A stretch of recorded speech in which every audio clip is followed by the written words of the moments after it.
think you're looking through a window at a dolphin spinning playfully. But what you're actually looking through is a two-way mirror at a dolphin looking at itself spinning playfully. This is a dolphin that is self-aware. This dolphin has self-awareness. It's a young dolphin named Bailey. I've been very interested in understanding the nature of the intelligence of dolphins for the past 30 years. How do we explore intelligence in this animal that's so different from us? And what I've used is a very simple research tool, a mirror, and we've gained great information, reflections of these animal minds. Dolphins aren't the only animals, the only non-human animals to show mirror self-recognition. We used to think this was a uniquely human ability, but we learned that the great apes, our closest relatives, also show this ability. Then we showed it in dolphins, and then later in elephants. We did this work in my lab with the dolphins and elephants, and it's been recently shown in the magpie. Now, it's interesting because we've embraced this Darwinian view of the continuity in physical evolution, this physical continuity. But we've been much more reticent, much slower at recognizing this continuity in cognition, in emotion, in consciousness in other animals. Other animals are conscious, they're emotional, they're aware. There have been multitudes of studies with many species over the years that have given us exquisite evidence for thinking and consciousness in other animals that are quite different than we are in form. We are not alone. We are not alone in these abilities. And I hope, and one of my biggest dreams, is that with our growing awareness about the consciousness of others and our relationship with the rest of the animal world, that we'll give them the respect and protection that they deserve. So that's a wish I'm throwing out here for everybody, and I hope I can really engage you in this idea. Now, I want to return to dolphins, because these are the animals that I feel like I've been working up closely and personal with for over 30 years. And these are real personalities. They are not persons, but they're personalities in every sense of the word. And you can't get more alien than the dolphin. They're very different from us in body form. They're radically different. They come from a radically different environment. In fact, we're separated by 95 million years of divergent evolution. Look at this body. These, in every sense of making a pun here, these are true non-terrestrials. I wondered how we might interface with these animals. In the 1980s, I developed an underwater keyboard. This was a custom-made touchscreen keyboard. What I wanted to do is give the dolphins choice and control. These are big brains, highly social animals. And I thought, well, if we give them choice and control, if they can hit a symbol on this keyboard, and by the way, it was interfaced by fiber optic cables from Hewlett-Packard with an Apple II computer. This seems prehistoric now, but this was where we were with technology. So the dolphins could hit a key, a symbol, they heard a computer-generated whistle, and they got an object or activity. Now here's a little video. This is Delphi and Pan, and you're going to see Delphi hitting a key. He hears a computer-generated whistle and gets a ball. So they can actually ask for things they want. What was remarkable is they explored this keyboard on their own. There was no intervention on our part. They explored the keyboard, they played around with it, they figured out how it worked, and they started to quickly imitate the sounds the keyboard they were hearing on the keyboard. They imitated on their own.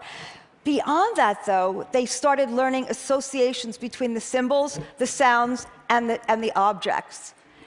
What we saw was self-organized learning. And now I'm imagining, what can we do with new technologies? How can we create interfaces, new windows into the minds of animals with the technologies that exist today? So I was thinking about this, and then one day I got a call from Peter. I make noises for a living. On a good day, it's music, and I want to talk a little bit about the most amazing music-making experience I ever had. I'm a farm boy. I grew up surrounded by animals, and I would look in these eyes and wonder what was going on there. So as an adult, when I started to read about the amazing breakthroughs with Penny Patterson and Coco, with Sue Savage-Rumbaugh and Kanzi Pambanisha, Irene Pepperberg, Alex the Parrot, I got all excited. What was amazing to me also was they seemed a lot more adept at getting a handle on our language than we were on getting a handle on theirs. I work with a lot of musicians from around the world, and often we don't have any common language at all. But we sit down behind our instruments, and suddenly there's a way for us to connect and emote. So I started cold calling and eventually got through to Sue Savage-Rumbaugh, and she invited me down. I went down, and the bonobos had had access to percussion instruments, musical toys, but never before to a keyboard.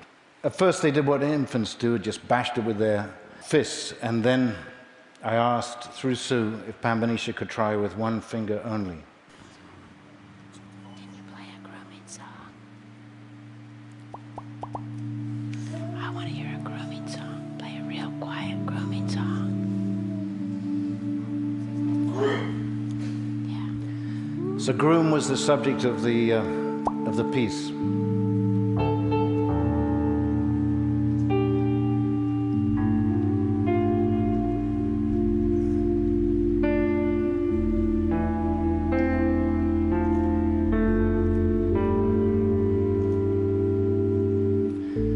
So I'm just behind, jamming. Yeah, this is what we started with. Sue's encouraging her to continue a little more.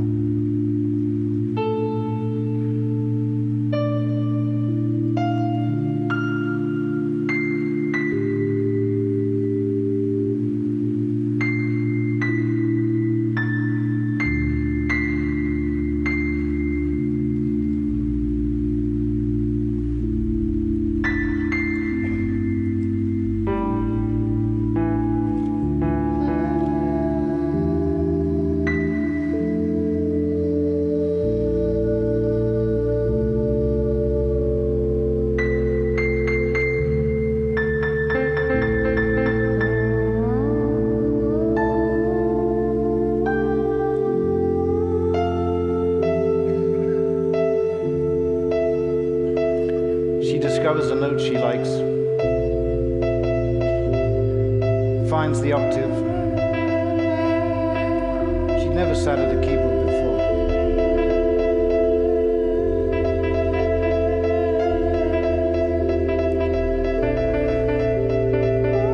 Nice triplets.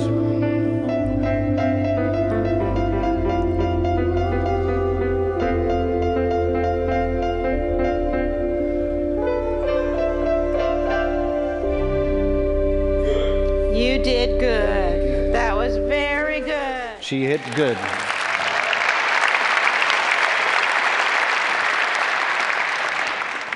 So that night we began to dream, and we thought perhaps the most amazing tool that man's created is the internet.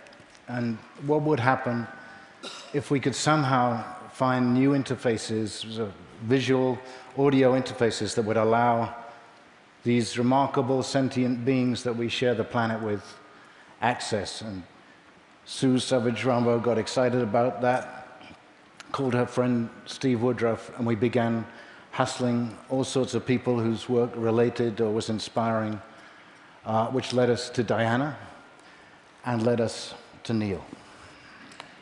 Thanks, Peter. Thank you. So Peter approached me. I lost it when I saw that clip. He approached me with a vision of doing these things not for people, for animals. And then I was struck in the history of the internet. This is what the internet looked like when it was born. And you can call that the internet of middle-aged white men, mostly middle-aged white men. Speaking as one. Yeah. Then, when I first came to TED, which is where I met Peter, I showed this. This is a $1 web server. And at the time, that was radical. And the possibility of making a web server for $1 grew into what became known as the Internet of Things, which is literally an industry now with tremendous implications for healthcare, energy efficiency. And we were happy with ourselves. And then when Peter showed me that, I realized we had missed something, which is the rest of the planet. So we started up this interspecies internet project. Now, we started talking with Ted about how you bring dolphins and great apes and elephants to TED, and we realized that wouldn't work. So we're going to bring you to them. So if we could switch to the audio from this computer.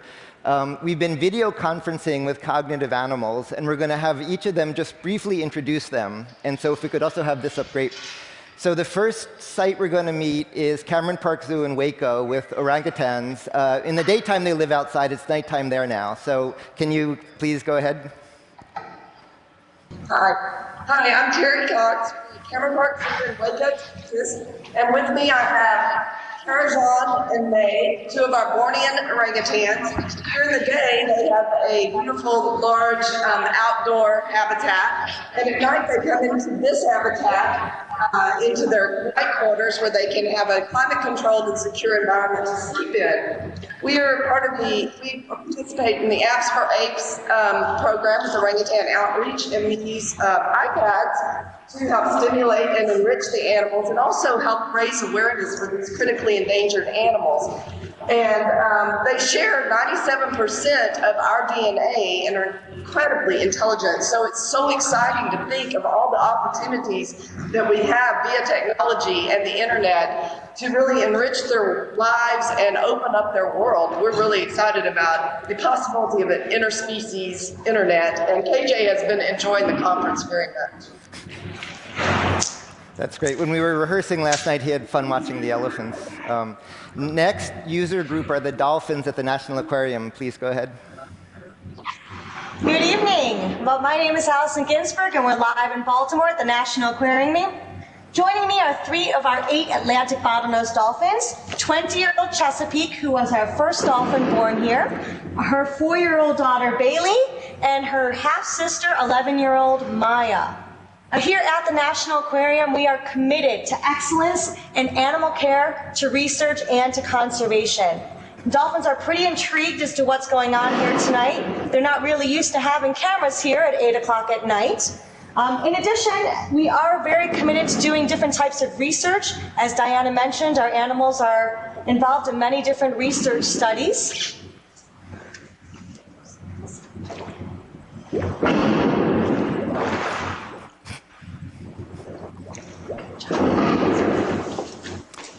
Those are for you. OK, that's great. Thank you. And the third user group in Thailand is Think Elephant. Go ahead, Josh. Hi, my name is Josh Potnick, and I'm with Think Elephants International. And we're here in the Golden Triangle of Thailand with the Golden Triangle Asian Elephant Foundation Elephants. And we have 26 elephants here, and our research is focused on the evolution of intelligence with elephants, but our foundation, Think Elephants, is focused on bringing elephants into classrooms around the world virtually like this, and showing people how incredible these animals are. So we're able to bring the camera right up to the elephants, put food into the elephant's mouth, show people what's going on inside their mouth, and show everyone around the world how incredible these animals really are. OK, that's great. Thanks, Josh. And once again, we've been building great relationships among them just since we've been rehearsing. So at that point, if we can go back to the other computer, we were starting to think about how you integrate the rest of the biomass of the planet into the internet. And we went to the best possible person I can think of, which is Vin Cerf, who is one of the founders who gave us the internet. Vin? Thank you, Neil. That was beautiful. A long time ago in a galaxy, wrong script. 40 years ago, Bob Kahn and I did the design of the internet. 30 years ago, we turned it on. Just last year, we turned on the production internet. You've been using the experimental version for the last 30 years. The production version uses IP version 6. It has 3.4 times 10 to the 38th possible terminations. That's a number only the Congress can appreciate. But it leads to what is coming next. When Bob and I did this design, we thought we were building a system to connect computers together. What we very quickly discovered is that this was a system for connecting people together. And what you've seen tonight tells you that we should not restrict this network to one species, that these other intelligent, sentient species should be part of the system too. This is the system as it looks today, by the way. This is what the internet looks like to a computer that's trying to figure out where the traffic is supposed to go. This is generated by a program that's looking at the connectivity of the internet and how all the various networks are connected together. There are about 400,000 networks interconnected, run independently by 400,000 different operating agencies. And the only reason this works is that they all use the same standard TCP/IP protocols. Well, you know where this is headed. The Internet of Things tells us that a lot of computer-enabled appliances and devices are going to become part of this system too. Appliances that you use around the house, that you use in your office, that you carry around with yourself or in the car. That's the Internet of Things that's coming. Now, what's important about what these people are doing is that they're beginning to learn how to communicate with species that are not us, but share a common sensory environment. We're beginning to explore what it means to communicate with something that isn't just another person. Well, you can see what's coming next. All kinds of possible sentient beings may be interconnected through this system. I can't wait to see these experiments unfold. What happens after that? Well, let's see. There are machines that need to talk to machines and that we need to talk to. And so as time goes on, we're going to have to learn how to communicate with computers and how to get computers to communicate with us in the way that we're accustomed to, not with keyboards, not with mice, but with speech and gestures and all the natural human language that we're accustomed to. So we'll need something like C3PO to become a translator between ourselves and some of the other machines we live with. Now, there is a project that's underway called the Interplanetary Internet. It's in operation between Earth and Mars. It's operating on the International Space Station. It's part of a spacecraft that's in orbit around the Sun that's rendezvoused with 2 planets. So the interplanetary system is on its way, but there's a last project which the Defense Advanced Research Projects Agency, which funded the original ARPANET, funded the Internet, funded the interplanetary architecture, is now funding a project to design a spacecraft to get to the nearest star in 100 years' time. What that means is that what we're learning with these interactions with other species will teach us, ultimately, how we might interact with an alien from another world. I can hardly wait.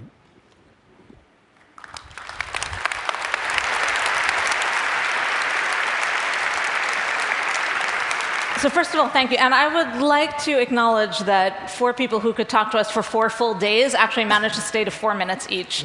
And we thank you for that. So I have so many questions, but maybe a few practical things that the audience might want to know. You're launching this idea here at TED. Today. This is the first time you're talking about it. Tell me a little bit about where you're going to take the idea. What's next? I think we want to engage as many people here as possible in helping us think of smart interfaces that will make all this possible. And just mechanically, there's a 501c3 and web infrastructure and all of that, but it's not quite ready to turn on. So we'll roll that out and contact us if you want the information on it. Right. The idea is this will be much like the internet functions as a network of networks, which was Vince's core contribution. This will be a wrapper around all of these initiatives that are wonderful individually to link them globally. Right. And do you have a web address that we might look for yet? Shortly. Shortly. We will come back to you on that. And very quickly, just to clarify, some people might have looked at the video that you showed and thought, well, that's just a webcam. What's special about it? Maybe you could talk for just a moment about how you want to go past that. So this is scalable video infrastructure, not for a few to a few, but many to many, so that it scales to symmetrical video sharing and content sharing across these sites around the planet. So there's a lot of back-end signal processing, not for one to many, but for many to many. Right. And then on a practical level, which technologies are you looking at first? I know you mentioned that a keyboard is a really key part of this. We're trying to develop an interactive touchscreen for dolphins. This is sort of a continuation of some of the earlier work, and we just got our first seed money today towards that, so it's our first project. Before the talk, even. Yeah. Well done. All right, well, thank you all so much for joining us. It's such a delight to have you on the stage. Thank you. Thank you.